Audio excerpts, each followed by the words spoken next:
శ్రీ బిపిన్ చంద్ర గారి ఆధునిక భారతదేశ చరిత్ర 6వ భాగం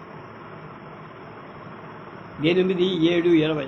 పానిపట్టు దగ్గర జరిగిన ఓటమి మహారాష్ట్రలకు చావు దెబ్బై మహారాష్ట్రలు ఎందరో విలువైన యోధుల్ని పోగొట్టుగా వారి రాజకీయ ప్రతిష్ట అడుగంటిపోయి అన్నిటికన్నా మహారాష్ట్ర ఓటమి వల్ల ఇంగ్లీష్ తూర్పు ఇండియా కంపెనీ బెంగాల్ దక్షిణ భారతంలోనూ తన అధికారాన్ని దృఢపరచుకోవటానికి గొప్ప అవకాశం దొరికి అయితే ఈ విజయం వల్ల ఆఫ్ఘన్లకు లాభించిందేం లేదు. కనీసం పంజాబ్ కూడా తమ గుప్పిట్లో పెట్టుకోలేకపోయారు. వాస్తవానికి 3వ పానిపట్టు యుద్ధం భారతదేశాన్ని ఎవరు పాలించాలి అనే దానికంటే ఎవరు పాలించకూడదో నిర్ణయించింది. భారతదేశంలో బ్రిటిష్ అధికార విజృంభణకు దారి తీసి 1761 17 ఏళ్ల మాధవరావు పీష్వాయ చిన్నవాడైన ప్రతిభావంతుడైన యోధుడు, రాజనీతిజ్ఞుడు. 11 ఏళ్ల స్వల్పకాలం మహారాష్ట్ర గత వైభవాన్ని పునరుద్ధరించి నైజాం నవాబుని ఓడించి మైసూరు రాజ్యాధిపతి హైదరాలీ చేత కప్పం కట్టించుకుని రోహిల్లాలను ఓడి రాజపుటానా సంస్థానాన్ని లొంగదీసి జాట్ సర్దార్లని అణగదొక్కి పీష్వా మాధవరావు ఉత్తర హిందుస్థాన్పై మరాఠా ఆధిపత్యాన్ని మళ్లీ నెలకొని 1771లో షా ఆలం చక్రవర్తిని ఢిల్లీ సింహాసనం ఎక్కించాడు. మొఘల్ చక్రవర్తి మహారాష్ట్రల పింఛన్దారుగా తయారయ్యాడు. మహారాష్ట్ర ఔన్నత్యం ఉత్తర భారతంలో పునరావిర్భావం చెందినట్లు తోచింది. 1772 మాధవరావు పీష్వా క్షయవ్యాధితో మరణించడంతో మహారాష్ట్రులకు మరొక దారి చెడు రోజులు దాపురింది. మహారాష్ట్ర సామ్రాజ్యం సంక్షోభంలో పడి పూనాలో బాజీరావు కనిష్ట సోదరుడు రఘునాథరావు పీష్వా మాధవరావు సోదరుడే నారాయణరావుకు మధ్య అధికార పోరాటం 1773లో నారాయణరావు చంపబడ్డాడు. తండ్రి మరణించాక పుట్టిన సవాయి మాధవరావు పీష్వా పదవి దక్కని రఘునాథరావు నిస్పృహతో బ్రిటిష్ వాళ్ళని ఆశ్రయించి వాళ్ళ సహాయంతో అధికారం సాధించడానికి రఘునాథరావు ప్రయత్నం చేశారు. ఫలితంగా మొదటి ఆంగ్ల మరాఠా యుద్ధం సంభవించాయి. పీష్వా అధికారానికి ఇప్పుడు దుర్దశ పట్టి పూనాలో నానా ఫడ్నవీస్ నాయకత్వంలో సవాయి మాధవరావు మద్దతుదారులకి రఘునాథరావు అనుచరులకు మధ్య ఎడతెరక లేకుండా కుట్రలు కుతంత్రాలు జరిగాయి. ఈలోగా బడా మరాఠా సర్దారు ఉత్తరాదిన స్వతంత్ర రాజ్యాలు స్థాపించుకుంటారు. అవి సహకరించే సమస్యలు బరోడాలో గయక్వాడ్, నాగపూర్లో భోన్స్లే, ఇండోర్లో హోల్కార్, గ్వాలియర్లో సింధియా ప్రముఖులైపోయి మొఘల్ నమూనాలో పాలనా వ్యవస్థ ఏర్పాటు చేసుకొని ప్రత్యేక సైన్యాలే నిర్మించారు.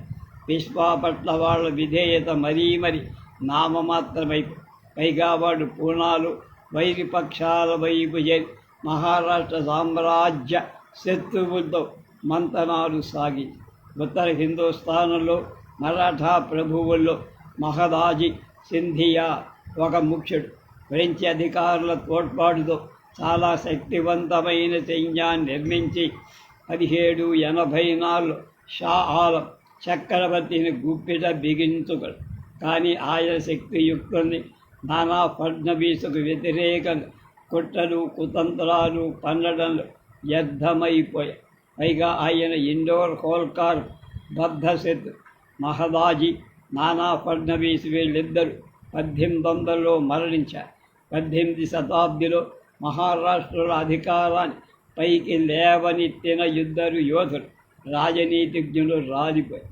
సవాయి మాధవరావు 1795లో తర్వాత 2వ బాజీరావు అనే ఒక పనికి మాలిన వ్యర్థుడు అసమర్థుడు పీష్వాయ బ్రిటిష్ వాడు తమ ఆధిపత్యానికి అడ్డు వచ్చే మరాఠా నవాబుని సవాలుని అంతం చెయ్యటానికి నిర్ణయించుగల మరాఠా సర్దార్ల మధ్య రగిలే ఆంతరంగిక వైరాలు బ్రిటిష్ వాళ్ళు జిత్తుల మారి ఎత్తులేసి వాళ్లలో చీలికలు తెచ్చి 1803, 1805, 1816, 1819లలో జరిగిన రెండవ మరాఠా యుద్ధాల్లో అందరినీ విడివిడిగా లొంగగొట్టి పిష్పా పదవిని రద్దు చేసి కొన్ని మహారాష్ట్ర సంస్థానాలు అనుబంధ రాజ్యాలుగా కొనసాగటానికి బ్రిటిష్ వాళ్ళు అనుమతించారు.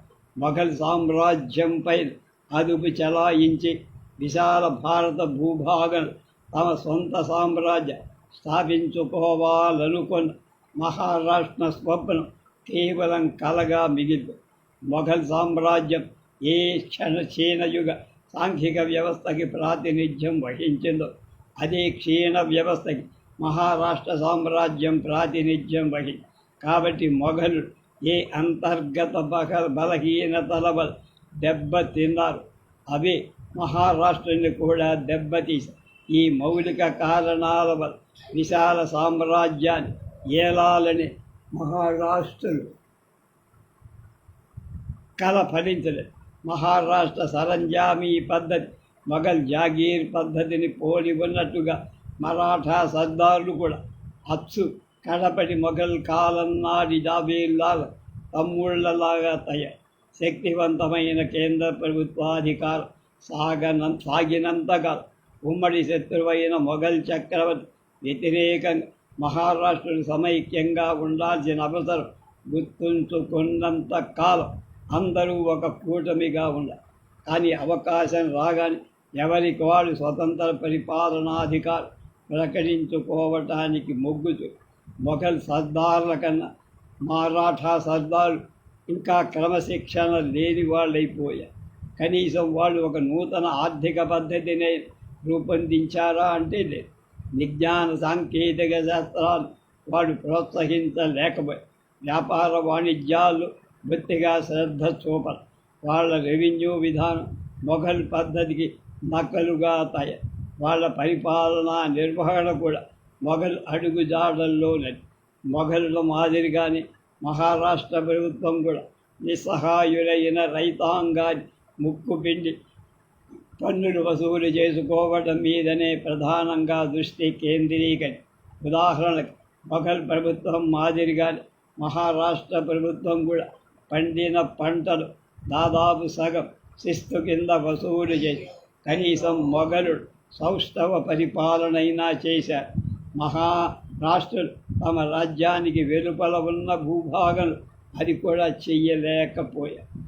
భారత ప్రజల్లో విశ్వాసాన్ని రేకెత్తడంతో మొఘలు సాధించిన మాత్రం విజయాన్ని కూడా మహారాష్ట్ర పాలకులు సాధించలేదు. వాళ్ళ ఆధిపత్యం ఒక్క బల ప్రయోగం మీదనే ఆధారం. భారతదేశంలో బ్రిటిష్ వాళ్ళు పెచ్చు పెరిగిపోయి అధికారానికి విరుగుడుగా మహారాష్ట్రులు తమ రాజ్యాన్ని ఆధునిక రాజ్యంగానైనా రూపొందించగలిగి ఉండాల్సింది. కానీ వాడు అక్కడ కూడా విఫలమయ్యారు. రేపు ప్రజల సామాజిక ఆర్థిక పరిస్థితులు అప్పుడు ఎలా ఉన్నాయో చెప్తారు, దాన్ని తెలుసు.